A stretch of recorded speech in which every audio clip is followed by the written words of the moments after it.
So today I want to talk about the fact that I don't want free and pay-to-play sites to become a huge part of my income streams. I want there to be diversity. And I'll especially speak to one aspect of diversity here coming up. But first, don't get me wrong. I'm not against Fiverr or Upwork. I'm on Fiverr, and I've made a lot of money on Fiverr over the years. Upwork, I'm still trying to break in and get my first job. You've had some Upwork work, and you're trying to help me out with that. Voices.com is a pay-to-play, Voice123, Voice Realm. I've been on all of those, and I don't begrudge anybody that wants to. I'm for them, and I'm on them.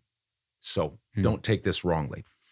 I'm much more comfortable, though, with, you guessed it, direct email marketing.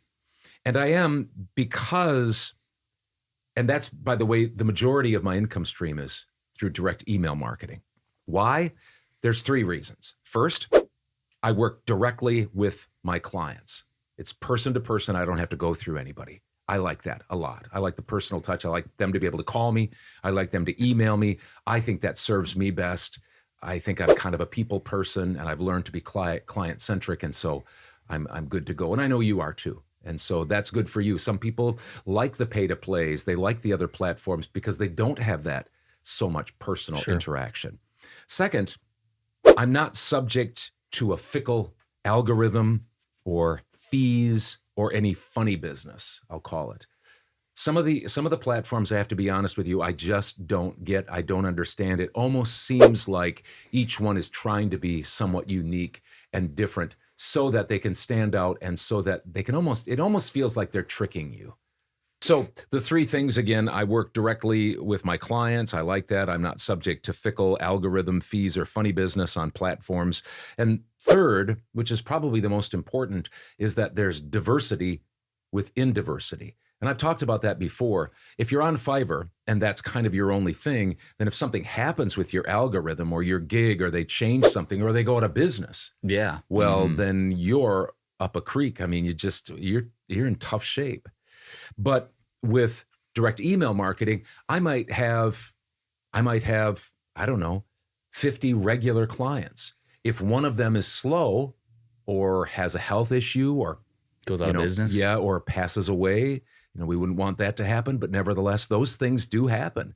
Well, then I'm not completely shut down. I have 49 others that work with me. And it might be a big client, and that could hurt a little bit, but it's not going to kind of kill my business. And I hear some VO coaches extolling the virtues of platforms while disparaging, downplaying, kind of disregarding direct email marketing.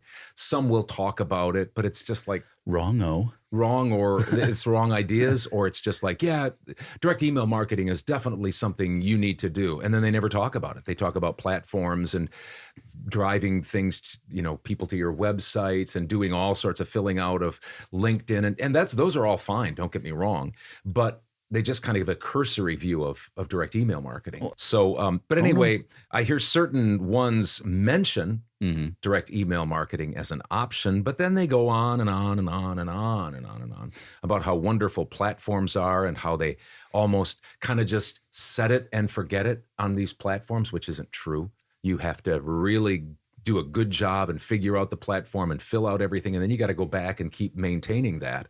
And so that's just simply not true. So those are the reasons that I don't want, if you think of my income stream as a pie graph, I don't want it to be like 80 or 90% platforms. Some people have that, and I don't like that. I don't think that's wise.